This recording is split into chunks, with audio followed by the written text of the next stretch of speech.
اگر کسی جگہ صرف ایک فیملی بس رہی ہو احمدیوں کی، تو وہ لوگ اکیلے عید کی نماز پڑھ سکتے ہیں اپنے گھر میں؟ ہاں، کوئی نہ ہو تو وہ پڑھ سکتے ہیں، کوئی حرج نہیں۔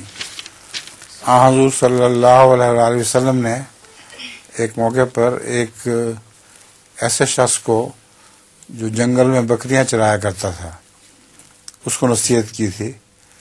اس نے پوچھا تھا کہ آپ جو فرماتے ہیں کہ باجماعت نماز ادا کیا کرو،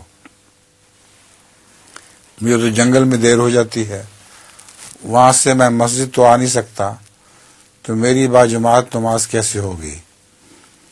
آپ نے فرمایا تم اذان دے دیا کرو، کوئی مسافر سن لے گا تو تمہارے ساتھ آ کے باجماعت ہو جائے گا، اور اگر کوئی بھی شامل نہ ہوا تو فرشتے تمہارے ساتھ نماز ادا کریں گے۔